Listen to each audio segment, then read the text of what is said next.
Hello, livestock friends, and welcome to this edition of Before the Bid. This is a podcast dedicated to the livestock sales industry where we go behind the scenes of the operation and speak straight to the sellers. We discuss topics about the important aspects of their operation, location, the people behind the prep work, and talk about some of the animals that will be offered to you, the prospective buyers. Hopefully, you've got your sale catalog close by. You might have to go look through that pile on your desk. But if not, then you're probably like me and driving down the road or busy with chores around the farm. And that's okay too. Wherever you are and whatever you're doing, I hope you enjoy this segment of Before the Bid. I'm your host, Andy Howell.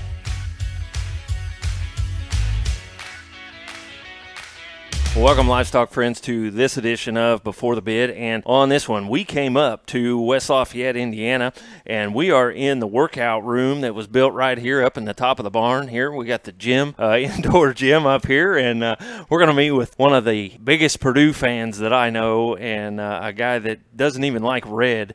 He dislikes the other school so much. So, again, we're up here at West Lafayette. We got a return guest, and we're going to be talking about the Factory Direct Elite Female Sale that is coming up here on October 2nd, and it is on Saturday night there, and it is going to start at 6:30. So we're up here at Horstman Cattle Company, and we are in Joe's new workout room up here, and I just got him off the rower, and he's going to jump on the elliptical and talk to us here while we get through this. So, Joe, appreciate you having us come up and showing us the cattle today, and I'm interested in talking about them. Yeah, glad you came. Picked a good day to do it. Worked out well, so glad you're here. Very beautiful day out, and we've been through these cattle and looked at them, and so we wanted to jump on here and talk to you about them and tell you about the offering that Joe's got for you here. And so, Joe, if you would, just walk us through a little bit of background of Horstman Cattle Company and tell us, how'd you get to where you are today? I've used this analogy to quite a few people. This is like a lot of other Midwestern cattle operations. It's a 4-H project, grew terribly out of control. My father and I are partners on Horstman Cattle Company. At one point we were running 170 cows, and now we're down to roughly 100, 110. You know, we're not second or third generations, but we've been breeding cattle for over 35 years. And Dad retired from Purdue University in 2014, as a lot of people know, but he hasn't retired one bit. And today, here we are Sunday afternoon, he's palpating 100 cows this afternoon. Yeah. So, yeah, he was here earlier, and he took off and had his clothes on like he was going somewhere. Exactly. He got hit by the COVID issue about 2 weeks ago and is back in business. And so he's playing a little catch-up from rescheduling some calls. So he's healthy, he's good, and everything's great from that standpoint. But, yeah, we've been breeding cattle now for that many years. Dad's been flushing cows for probably almost 40. Mm-hmm. So it's something we enjoy and we do as a family. You were here this afternoon and saw Mom's downstairs. We're getting this place ready. She's decorating things we never thought we'd see decorated and cleaning things that we never thought needed cleaned. But no, it works out well. So. Yeah, I'm doing a nice job. Got the floor ready to go out there, or almost. Yeah. She said she's doing it Friday or something. Yeah, she takes good care of that Macarena floor, and she'd do it every day if I'd let her. Yeah, she's all over it, but it's good. No, if we didn't have her here, this place would not be a kind of place we like to roll out and share our hospitality with. So right, good, keeps her off the streets. Keeps her out of trouble. Yeah. And you said Dad's still flushing. You guys got some cows right down here in the pen of customers that they bring in and doing? Yeah, under the sale barn here, we call that the donor pen, and that's where a lot of those cows that are here for Dad to provide his services. And then we have what we call the shot lot. Those cows are currently on shots for their flush, and the rest of them are just kind of loafing here and getting ready to come back on their cycle so we can start flushing those. And that's a lot of what keeps the lights on here. And that's Dad's gig. I'll have people ask me questions about, what's this? I said, Dad and I have a great relationship, and the fact that I don't send him a rent bill and he doesn't send me a vet bill. Right. So, it works out really well from that standpoint. But, yeah, that's a lot of what goes on here. And Brad Paetzel's jumped right in and done a tremendous job. I mean, we were overwhelmed with the talent and the drive that this kid has, and attention to detail, the motivation. And that's one of the hats he wears, is to make certain that we're checking heats and he's giving shots, and we're keeping everything in line there so that we can help generate some revenue on that side of the things with housing donors and things like that here. So it's worked out really, really well. Right, and Brad came in this year. Ben took another position, and so Brad's in, and you got to tell the Christmas tree story. Yeah, So Dad and I got to go to NCBA together, a different schedule with it not being in February. He was able to attend an August event, and we're driving down to Nashville, and we were talking about how Brad's just go, go, go, and you know, if you suggest something, you turn around, it's done. And I told Dad as we were driving down there, I said, you know, I was about ready to tell him the other day that, you know, we put a Christmas tree up here in the wintertime, but I was afraid I'd come home from lunch and that Christmas tree would be completely up and decorated by the time I got back from lunch. It's a great situation, and we're motivated and excited to be breeding cattle and ready to start calving again this spring, and it's a great thing. So, right. Brad's got you ready. The sale facilities are ready. And Claire breaks these things, and she's great in the show barn. Brad's helped her with that too. But between those two, I mean, those are two positive young people that I've always said everybody has great cattle, and everybody has great cattle for sale. It's a people business, and I can't think of two better young people for your young people to be around than Brad and Claire. And I mean, I don't take it for granted. I realize that quite a few people come to this sale and buy our show heifers because they want to associate their kids with Claire and Brad. Right. And good cattle all over the United States, and you choose where you go to buy them, and a lot of it is Dad, a lot of it's Brad, and a lot of it's Claire. I don't take that for granted, and I realize that. That's what we're kind of all about, and hope people come back year after year. So. Right. Claire had some success this summer with some of your heifers and some of her own deal. Yeah, she made Showmanship National Junior Angus Show and made top 15, and that was exciting. Got to go out there and participate in that event, and she does a great job, and she takes a lot of pride in it. That was a lot of fun. We'll make certain we have our entry deadlines all patented out next year, and we will will head to Kansas City. So, absolutely. Oh, she's going to like you for that one. Absolutely.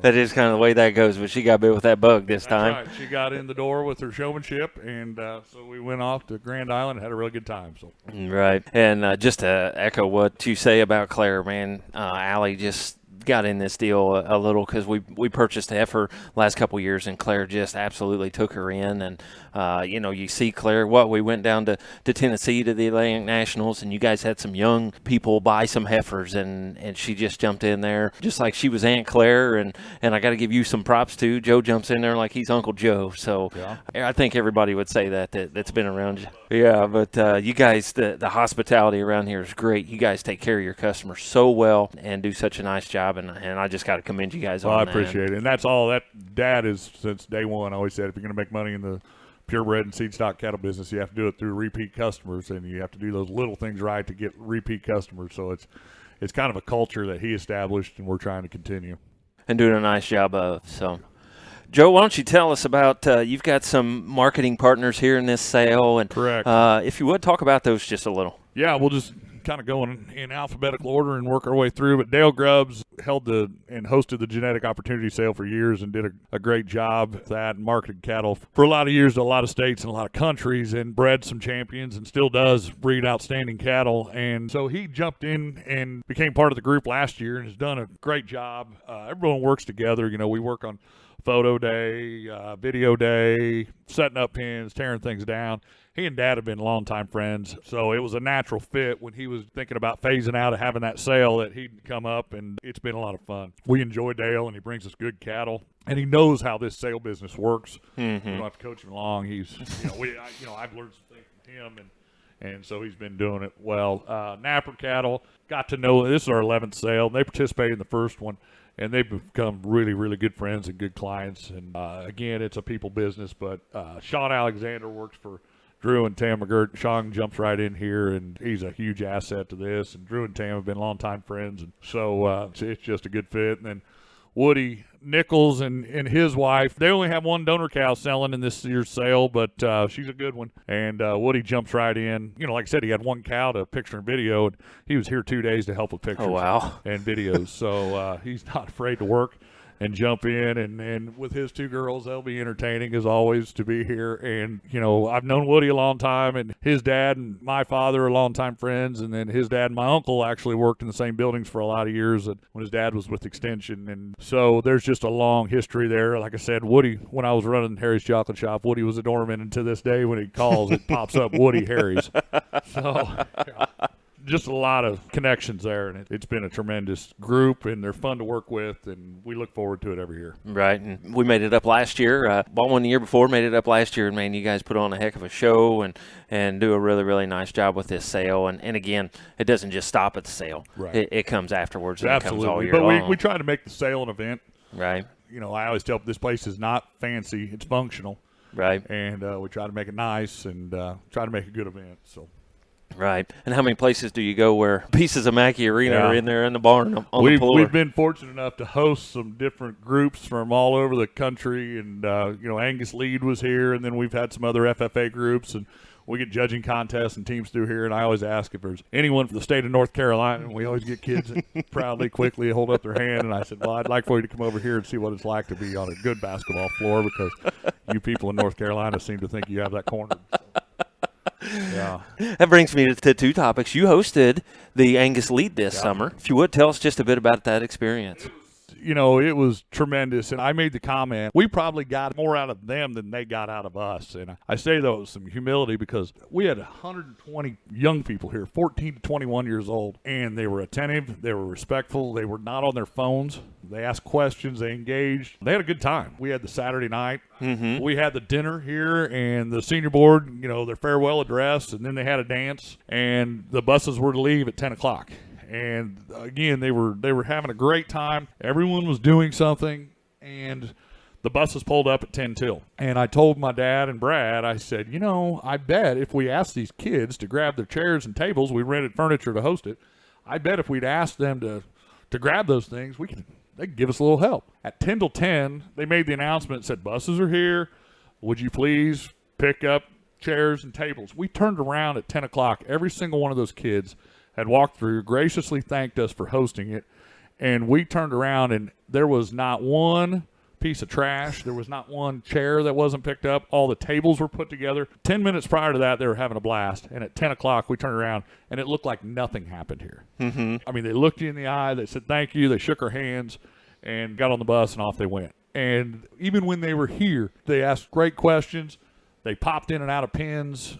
They were engaged. It wasn't a boring field trip for them. Mm-hmm. They participated, and I said that as I walked away and thought about it the next couple of days. I was probably excited about the young people that were here the next couple of days than I have been about anything, because it was a tremendous event for us to host. Mm-hmm. Like I said, we got a lot out of it, so that was encouraging. So right, good. Yeah, and it helped get the cell facility cleaned up beforehand, and yeah. you had to have it ready for that. We worked pretty hard to try to keep the place clean, and sometimes we're under the gun to make the first Saturday of October, but we kind of got it in sale shape for that event there in July. I was set to host another Farm Bureau event here September the 11th, and like I said, Dad fell ill, and so that got canceled. But it's always good it's almost like we have a graduation party here every year, and everyone cleans their place up and for their graduation party. We have that every year, and so, yeah, we're a little ahead of schedule from that standpoint. Right. And this place is probably better shape than it's been in a long time. So right. Yeah. Also brings me to the other thing. You guys had a special guest, speaking of Mackey Arena and the Mackey floor in here. Oh, Coach. Yeah. Coach, my uncle Coach Katie came up, and part of the auction block is we made the block out of some of the Mackey floor that it acquired, and so we're kind of getting the Wall of Fame on there. And so Coach Katie came up and signed it, and got to have a good photo opportunity with Dad out in front of Dad's office. I have a sign up that says, let's see, unless you're God, Pete Rose, or Gene Katie, find someplace else to park, or Doc Horstman. So Coach got a kick out of that, and so we're going to build on that. I was contacted and asked to do a internship and provide an internship for David Bell, who's going to be an all Big Ten receiver, just a tremendous guy, great. I told him, I said, you don't have to catch another pass again. You're all right in my book. I mean, this is a great young man. And you're hard on Purdue football, too, so that's good. Yeah, no, David's a great kid. And so David did an internship on the Farm Bureau side of the world with me this summer. And I said, now, David, when we go out and meet customers and clients, I want you to make it clear to them that you're not doing an internship. Rather, I'm your speed and agility coach this summer. So we yeah, I've been working with him, and now he's out on the concussion protocol. So I guess that's what you get. So, but no, he's doing well, and that's a great young person. He's a talented young man, but he's rooted, he's down to earth, and that's a good guy. So Yeah. Yeah. Did he help you design the exercise room that we're in right now? Yeah, we worked on it together. So. Well, that's awesome. Not too many people can say they had Gene Katie come. And, the question on Facebook was, where did those two park? I mean, did they double park in that parking area? Or how did that work out? I think Mom parked there. I think Mom stole her spot. She said, "We'll just, if you guys can't decide, I'll just park here." Yeah. Absolutely. Oh my! Well, Joe, man, you ought to be able to tell if you don't know Joe Horstman. You got to meet Joe Horstman and talk with him, hang out with him, and it's always going to be a good time and always a laugh. And I know from personal experience, we did the last year. We got a heifer from this sale last year, and Joe just absolutely took us under. And we went to Oklahoma, we went to Louisville, we went to Atlantic National. We did a couple other things, and just a team. And they opened it up. Oh, we do, and everyone jumps in, and it's kind of a road family, and right. Everyone jumps in, and it's a good time. It's a lot of fun. Everyone works together, and kind of cheering and pulling for each other, and so you're exactly right. We try to make it a team on the road, and always have a positive experience, no matter how the placing goes. We want everyone to relax, have a good time, and learn something, and improve at every show. So that's key, and you're not going to win them all. We've proven that. True. But we feel like we leave there with something. Right. And whether or not it's just kids doing a better job, the cattle looking better, the cattle performing better, there's so much to this to set the barometer of success. And so the shows are an opportunity to do that and see where you're at. Right. So. And something I learned from you and the crew. The crew that you get in here is second to none on the show road, and just the things that I learned, and I mean, we kind of been around the cattle thing for a while, but the crew that you get in, top notch, second to none. And what I liked about those guys is if, I kind of wanted to jump in and do a little bit of something, and they would help me and or anybody else that had cattle in you guys' string, they wanted to help them and not just, go sit on the show box and wait on us. When we go to shows, people that come around, they have to realize that, just like we spoke of, you have a choice on where you buy your cattle and how you're treated as an owner and as a child. You have to be treated by the crew with respect. Right. We want everyone to relax and enjoy their time. I mean, that's a lot of people's vacation. Mm-hmm. They could buy a boat. They could play sports. They could go travel. They could do other things. And next thing you know, we're in beautiful Lebanon, Tennessee on a weekend. And, you've made that decision. It might as well be enjoyable. Mm-hmm. And as a parent, whoever's helping us, treat those parents with respect. Don't make them feel like they don't know, and be very suggestive and absolutely try to maintain that culture and have a good time, but do it with a positive influence on the kids and even the parents. And I learned from those people that we hire, and I learned from the parents, so right. If you quit learning, you're done. Right. So. And you get those guys in here, and they flat know what they're doing. Yep. So it's an interesting crew. And it is a lot of fun. Yeah. It is a lot of fun. So that's great. And I would highly encourage anybody to get on board with this thing and get in here and be a part of this Horstman deal and part of the Horstman crew and get on the road with that. So just the things that you guys have done for us. Thank you. Joe, let's get into this catalog just a little bit. We got this sale coming up here, and again, sale on October 2nd, and it's going to start at 6:30 p.m. sharp. It says. Sharp. That's the goal, is to start the sale on time. We have until 6:30 that day. If we're not ready by then, we're not going to be ready, so we might as well start at 6:30. Right. Got the Hall of Fame coming in, and they're going to manage this. And Shipman, he comes back to auctioneers. And so those things are as they usually are. Also, we can bid on live auctions. Brooklyn's going to come up and do that. Correct. Absolutely. And she's been here a couple times. Where else can we find some information? Maybe if we don't have a catalog in front of us, where can we get on and get some information? As of this Sunday, we're hoping for videos at any time. I keep checking my phone to see if we have videos, but I'm pretty active on Facebook. We have a page there, and we share some information. That's a phone call, but that's a spam risk. Okay, I don't like spam, but on the phone or in the mouth, right? Yeah, exactly. So I'm paying attention to my phone because I'm awaiting videos. Then horstmancattle.com. We have some links there. Videos will soon be there, and you can obtain an online version of the catalog, but you can also contact me. We can get you one rushed out also. But that's where we share a lot of that information, and you'll be able to link and find out more about our sale and our program. Right. Is the catalog on the website? Yes, okay. Is. Yes, it is. So it is. HorstmanCattle.com, and again, also it's on Facebook on our page at Horstman Cattle LLC. There's another Horstman Cattle Company, if you believe it or not, and but we are Horstman Cattle Company LLC on Facebook. So. Okay. Yeah, so if you're just listening and not watching a podcast video, why, you can go and follow along with us here in that catalog if you don't have one in hand. I've got one in hand right here, and we were out and looked at these cattle today. So, Joe, what a set that you have this year. What a great set it was last year and the year before when you moved most of the semis out and had a great blowout there. Right. And again, I told people then, we were not out on the semi business. We were just out on running 170 cows, and we weren't doing things to the standard that we appreciate and expect out of ourselves. So we needed to reduce our cow numbers, and the best way to do it was just sell all the semis.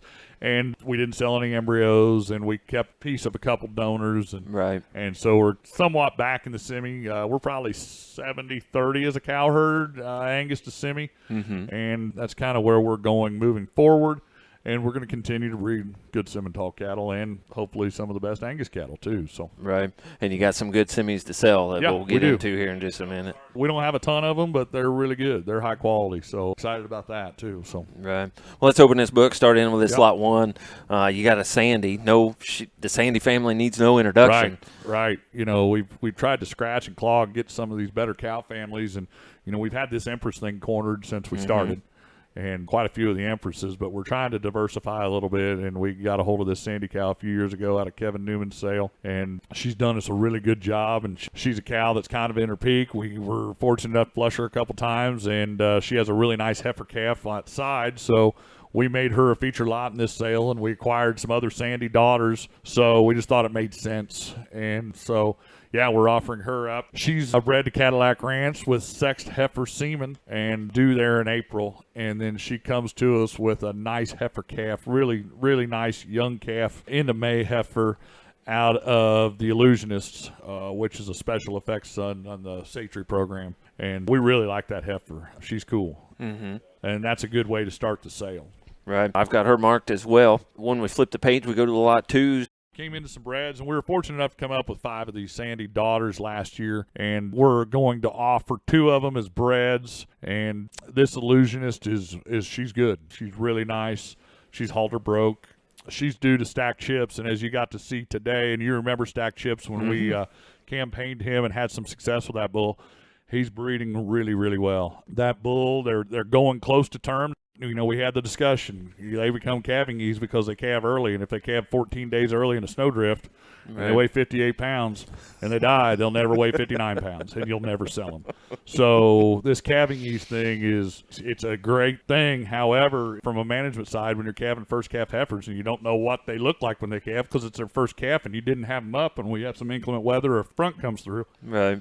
They calve 18 to 20 days early. That's not always a great thing. So they're not going over. They're weighing 50 to 75 pounds at birth, and they have a look to them. And we'll get through the catalog, and you're going to see a daughter that made the sale out of a first calf heifer. So these breds you're going to see wholeheartedly are bred to Stack Chips, and that's not just some herd bull that we kick out. That bull is we're proving him to be calving ease. We're proving him to have a look, and we're proving him to grow.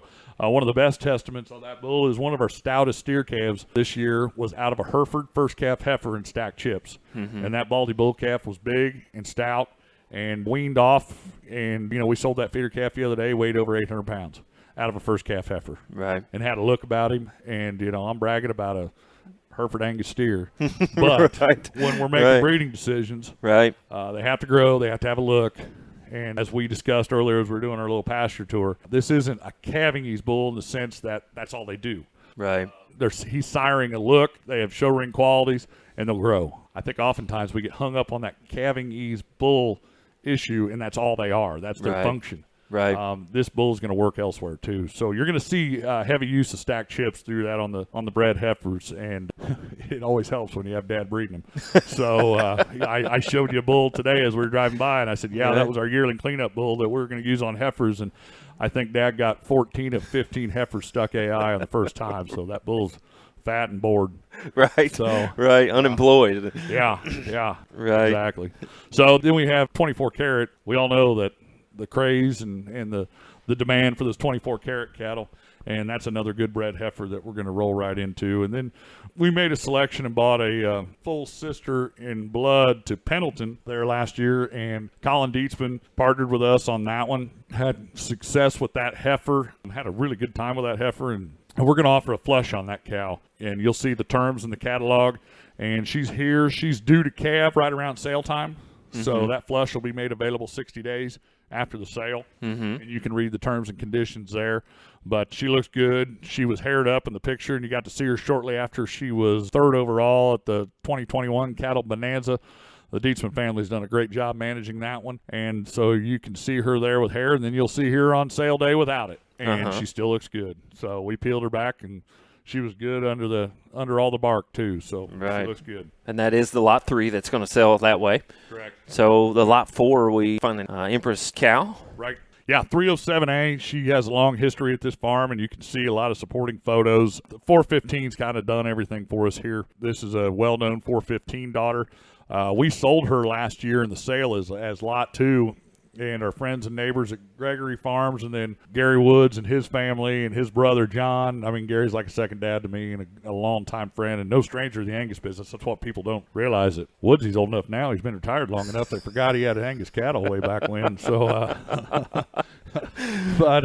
so they bought that cow, and they left her here for us to manage. And so, one opportunity for them as investment in that cattle is we're going to offer a flush on that cow, and she has good flush history. You're going to see 2 daughters that you're going to mark up pretty well and are interesting creatures. And you're going to get to see those 2 heifers here on sale day because they made the sale. And there's only 2 daughters of that cow, and they both made the sale, and they're going to be on that front end of that offering. So a lot of history with that 415 daughter. And as I spoke at the beginning of this podcast, the Empress Cow family, we kind of have it cornered here, and they're good cattle through and through. Right.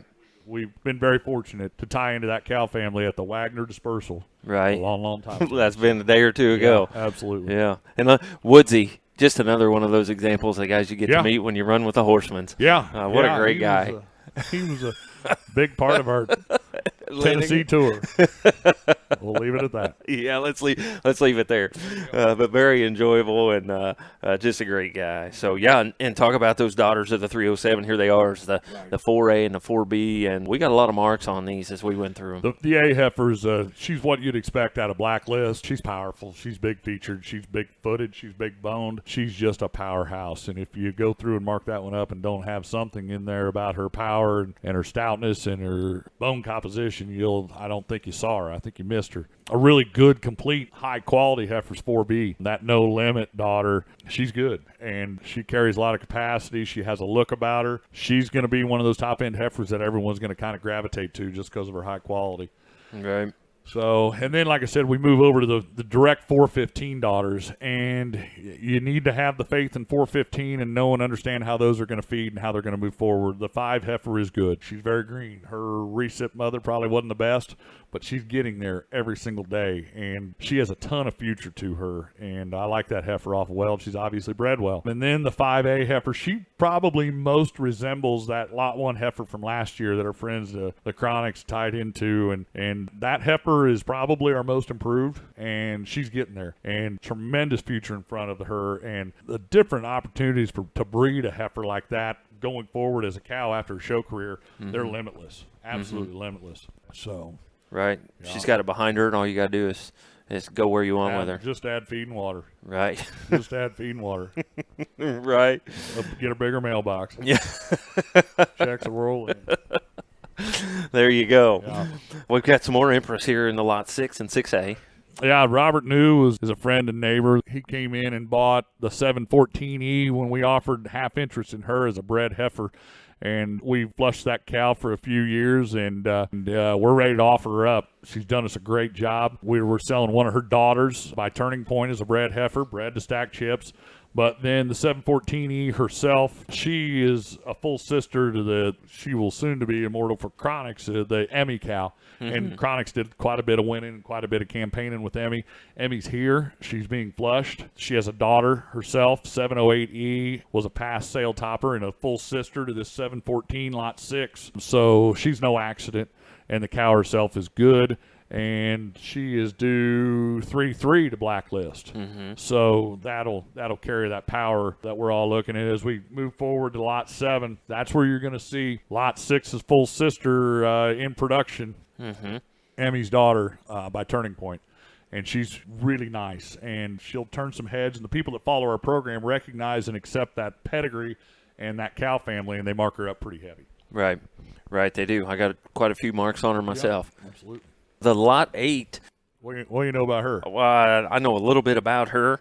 I know a little bit about a daughter of hers. Saw her out there in the lot. And, guys, you want to talk about a stout one, you want to talk about a good one, big-bodied, nice brood cow right there. Here she is, Lot 8. Yeah. There are two cows that Dad's always said are his favorite cows. And well, there was one to begin with, 922, and we'll get to talk about her shortly. But he's admitted this one kind of moved in there too. Anyone that's been at the palpation cage with my father has heard what he has to say about level rumped cattle, and he appreciates this female because of her feminine slope, and this is a really nice cow. And we have gathered some embryos on her. Her mother, the 151Y, was the first sale feature that we had here.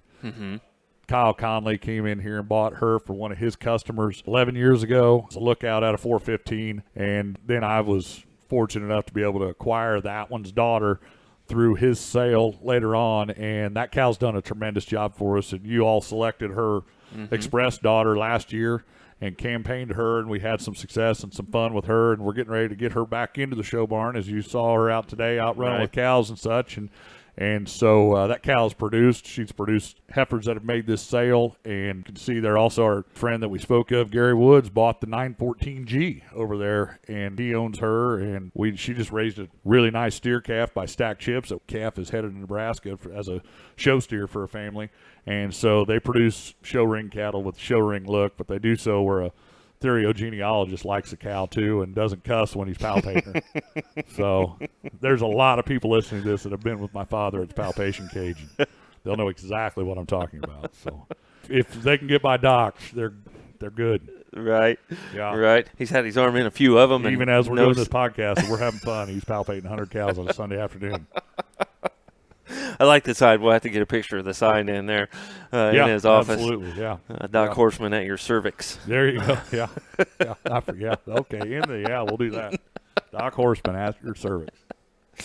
The Lot 9. We keep going with these Empress.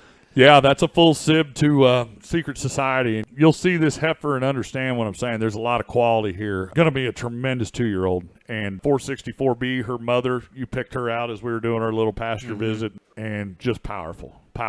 And she exemplifies everything there. And we're pretty excited about that female as a cow, too. So. Right. A couple others I've got listed here and marked up. We'll go to the next page, Lot 10, Lot 11. Yeah, Lot 10, that cool cat, that's a little younger calf. She was out, you got to see her in the north lot. She's out there running with those other two young ones. Tremendous look, tremendous eye appeal. That cow worked her way into the donor lot this year because she did it 2 years in a row. And she's a 415 granddaughter. She's cool, and she commands attention, and you'll appreciate that look. Then we move over to Lot 11, and I'm not going to lie, she's short-eared. Right. But I said we'd need more gravel in the driveway if she had long ears. I mean, that is a really, really good female. Her mother is out of a sister to 415 out of Bismarck. And so a little different spin on that Empress Cow family. She has produced cattle that have look and have made the top end of this sale. And she'll be one to look at. Get over the ears.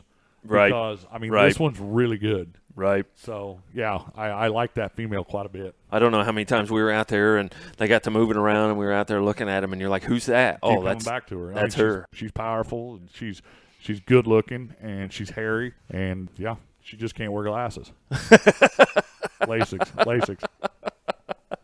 We stay with the Empress again, and another little short-eared one here on the lot 12A and 12B. We go back, and that's 922, and that's Doc's favorite cow. Right. And she's 12 years old. That's her natural calf. Mm-hmm. And that cow's bred back, and we flush that cow. You don't get rid of good ones, no matter, if they breed back, she's here. And that cow, to this day, is a 12-year-old. We'll be driving through, and the first, what is that? Right. What is that? And she did it again. That one has a lot of look. She has the bone configuration in the foot. She'll carry it on. And then there's the 12B is just a high quality one. She's bred to Cadillac Ranch and bred up early, and she'll make you a tremendous cow. And she's out of our Caliente, the hot rod son. Mm-hmm. And so there's a lot of home cooking on 12B. Mm-hmm. Yep. And I put down nice cow. Yep. Nice cow on her. Just going to be a really nice one. Nice cow. The 14A and B. Yeah, 14A, she's kind of moving up in the rotation. She's really nice, and those power chips are making tremendous cows. I had a conversation with Kyle Conley about it. He says, some of those power chips are some of my best cows. And the 017 cow put one to the top in 2018 when Chronic selected her. And this heifer kind of has that look about her, and she is tremendous, and she is improving every single day. And she'll be one to kind of mark up and look at if you want to have a heifer that's going to really compete, and then is backed by I've always said you kind of have to buy a footnote too if you're going to make these things cows. And there's a tremendous history in that Champion Hill lady, 2182, 2185 in her background. So she's no accident as well. And then we have a bred heifer in the offering that's basically a 3/4 sib to the $36,000 sail topper, and that she's a lookout out of 017, and that sail topper was a Tejas out of 017. And surprising enough, she's bred to stack chips. Right, bred to stack chips. One that we really thought was pretty cool is this lot 15. Yeah, she's young, but she's good. Right. And, at photo time, she was so young, she was just kind of coming to herself. And Kyla does a tremendous job with us at Focus Marketing, and that's a good picture of a good heifer, but that heifer's gotten better since picture time. And she has just matured into herself, and she's high quality. And she's great at the ground. She's fun to watch walk. She comes out of the top of her shoulder, and she's designed well, and she's hairy. She acts good. She eats. I don't know where you'd falter. just get her in somebody junior's hands and let her roll. Yeah, she's going to be a lot of fun. Right, and let her roll. Yeah. How many times have we mentioned stacked chips, and everybody's like, well, what's he going to do? What's he going to do? Well, here's an example right here. One of them I got marked up as a lot 16. Correct. Colby Rodahan came in here and bought 913G 2 years ago as an open heifer based on pedigree. That's a frontier gal. She needs no introduction to the Angus world. But here is Stack Chips getting it done on a first calf heifer that made the sale. And as you walk through and look at these cattle, I got a phone call from a mother. Their daughter was at lead, and she sent her a cell phone picture of that heifer back in July, and they were inquiring about her. She's kind of had that look all summer, and she's good. She's maturing well. There's a remarkable footnote in cow family there. But Stack Chips, again, you're getting to see what kind of quality he brings, and does so in a way that you can use him on a wide array of cattle. Right, yeah, and that's a good one to get going on the stack chips. Absolutely. I mean, he's known as Stackty around our house. And, okay, all right. She'd like nothing better than to have a Stackty. There you go. There you go. Lot 17, we got another turning point here on the Frontier Gal. Correct. Bred heifer due to stack chips.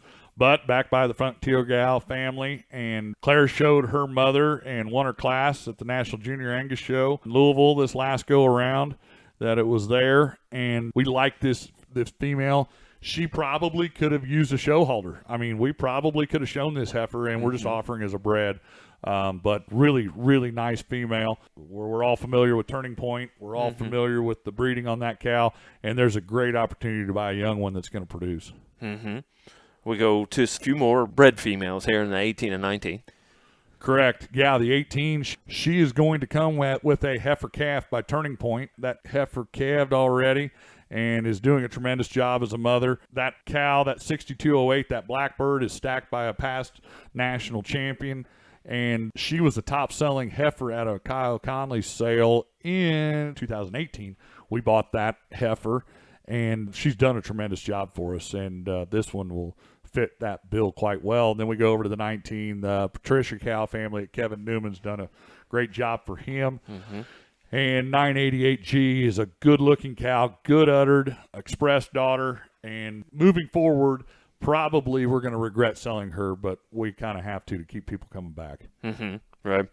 Got to sell the good ones, and that's what you guys do. That's right. You guys keep doing it. Absolutely. We have a byproduct daughter as lot 20. Done a tremendous job for us. She's bred to Secret Society, and we know that's our blacklist son that we campaigned and had a lot of success with. And as we get into the Simmental offering, you're going to be able to evaluate what Secret Society has done for us on a half-blood out of Adele, and so this cow carries his service.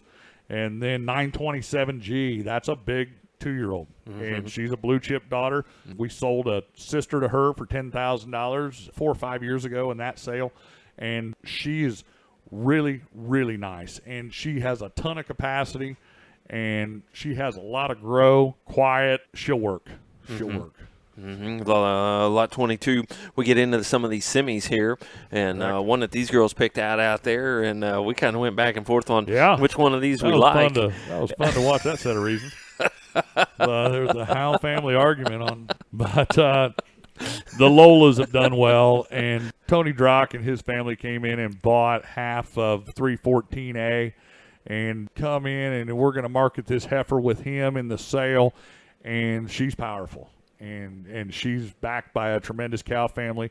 Jesse Cronick showed that lot 1 from the 2019 sale and won Georgia National with a really good 16-step daughter, a full sister to the mother, the 314A, won Junior Nationals. She goes back to Limestone's full sib to Lookout. She's backed by a tremendous cow family, and you're going to be able to see a full brother here, and that we call him Tenacious. And he's a March calf, and he had a 70-pound actual birth weight, and you'll see him here this weekend, and we're pretty excited about the future of that bull. And he's really good, and she's really good as well. Absolutely, no mistake. Right. So then we get into the Adeles, and Adele is she's almost like a member of the family here, but she's a picture pin legend, and that makes her sound like she's not, she's great but has a thyroid problem. No, that's not the case. She's good, and so we have a Secret Society out of Adele, a half-blood, and you're going to get an opportunity to see what Secret Society can do in all breeds. Unfortunately, we only had one heifer calf by Secret Society here, but she is really, really good. And I wish we'd have had more. And you got to see a bull calf out of Secret Society out here that's really good. Right. We're excited about him. We use him heavily. But this heifer is going to help. Right. Yeah, she is. And, the Adeles, how much success have you had with them? Oh, quite a bit. And those daughters have top sales. They've won shows. They've made tremendous cows. We keep getting reports from people that have bought those daughters. When we did our dispersal, we didn't sell any embryos, and those Adele embryos are going back in. And we have daughters in production, and so that's kind of where we're going to – the Lolas, the Adeles, and the Serenas, as we get through this book, that's where we're going to hang our hat on the Simmental breed. So right. And then we have a purebred daughter. She's a full sib to a past sale topper. Her sister brought – she's kind of old school bred. She's a grandmaster out of Adele, but – we put in some of those eggs, and this one's a nice one. She's a tremendous breeding piece. She's backed by 770P influence, and we sold a full sister to her for $21,000 years ago, and she deserved it. She's nice. So right. Speaking of the needs no introduction in the semis, and you mentioned it here a minute ago, we got the Serena right here is the lot 25. Yeah, 25s. I don't know if you can really poke a hole in this heifer. She's powerful yet elegant. Right. She's good-haired. She acts good. I just don't know where you could poke a hole in her. It's definitely not at her pedigree. The Sam Bull, he's hot, and he deserved to be hot. So she's going to draw a crowd, and I'd encourage you that if she fits in your budget, buy her. And don't think, that's why I always tell people, what's that one going to bring? I hate that question because you just don't know. It's a price discovery situation at an auction. Right. But don't miss the sale, because – if you find out that she fell within or under your budget, you're going to be upset because she's good, but she's gonna generate a lot of dollars. So, yep. And that's what I told the girls. Correct. I said I'd love to have her, but we may have to go with another pick. Well, no, I don't say that. And I know, don't miss but it. Don't right. miss it. I hope we have to go with another pick for your sake. Let's put it that way. But, yeah, we'd love to have her. Yeah, and then we get into an authority daughter, and we've had the discussion about what I think of those authority daughters. I mean, they're powerhouses, and I like cattle with power. And this one's out of a first calf heifer, and we're excited about her mother. The 13G was our selection from the Buckles and Banners, and got her from Eric Gertis and Dennis Moore, and she's out of a really good half-blood cow, and she is powerful. So the maternal side of that one is Limitless.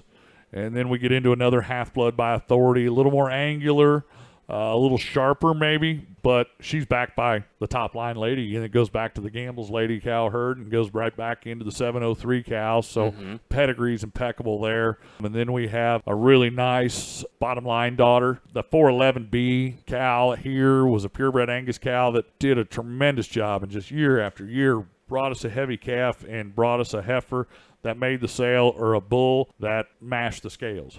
And so that's all we could ask. So so then our friend and neighbor, A.J. Klinkhammer, started college, and he's kind of having a bit of a dispersal.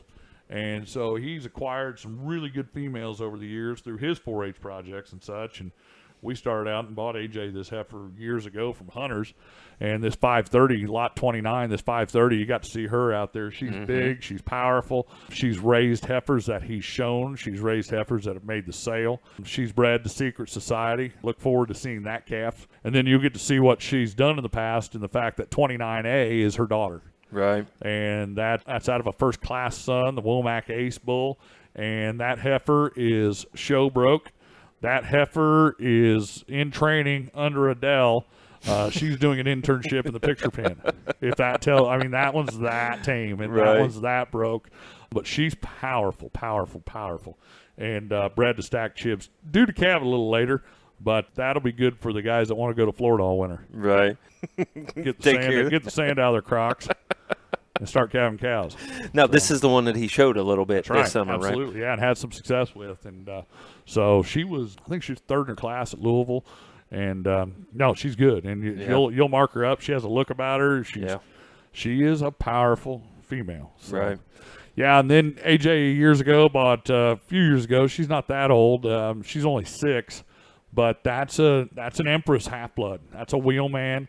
Weans a big calf. Great milking. 260Z is a sister. The dam of lot 30, 260Z is a sister to 415. So that pedigree's there. Right. Right. Yeah. And then if you want to produce club calves, I know she's only a 3/4 blood, but this lot 31, I think she's been sheared 4 times this summer, and she's already shagged out. I mean, it's shaggy. She's Highland haired. Yeah. And it's a true story. Yeah, I mean, she is, but she's good. Yeah. And she herself was very competitive, and her mother was actually reserve grand at sweepstakes. So, and then his show heifer from this year, bred to Loverboy. Oh, and the previous 2 females, I'm sorry, were they're pregnant to bank on it. And Griswold's bull that they're so high on, and if you have a half hour or 45 minutes, ask Jakey what he thinks. He'll be here. He can tell you. Yeah. Get here early.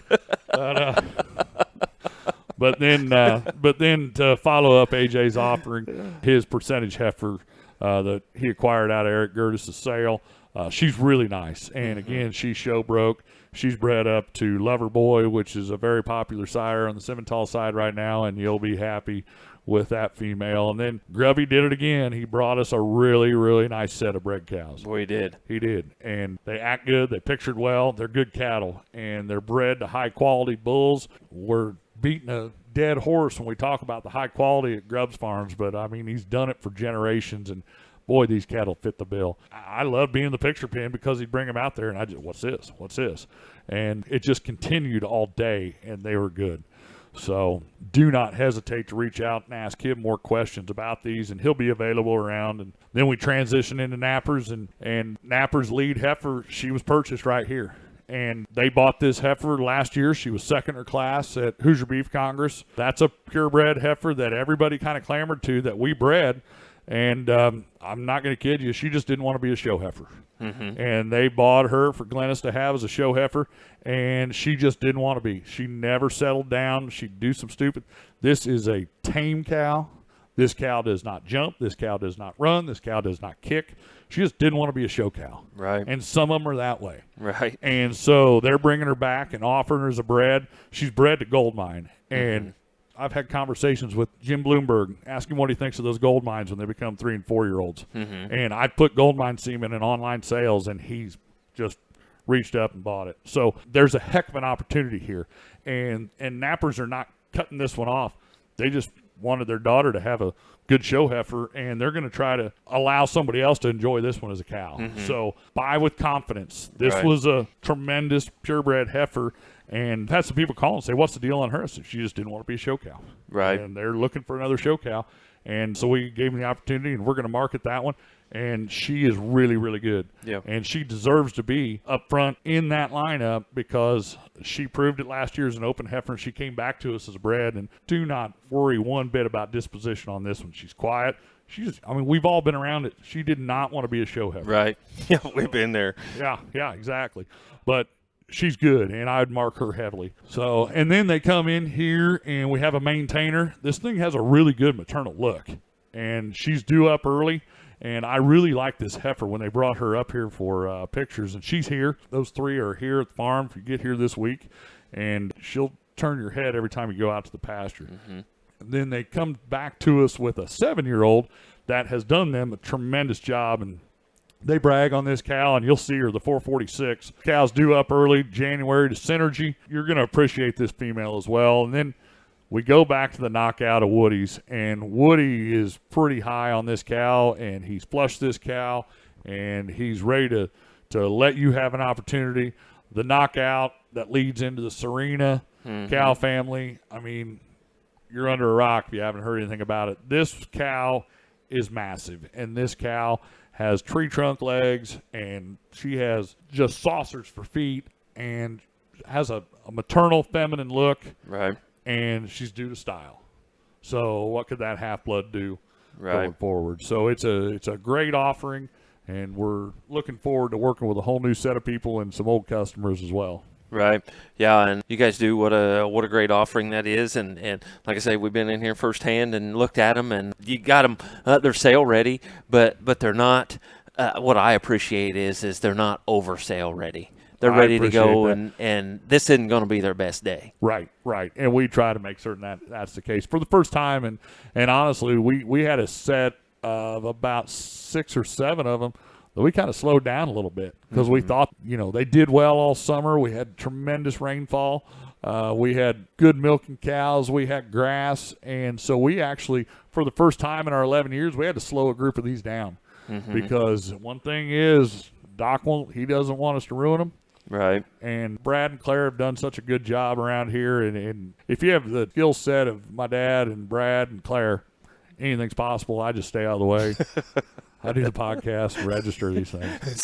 Stay up here in the workout room. Absolutely, yeah. Absolutely. On the rower and the treadmill and the elliptical and the all the weight tree up here, bench press machine and all that good stuff. So probably a good place for you just to let them take over. Correct. Joe, anything else we need to tell them about this sale, about the offering, about anything?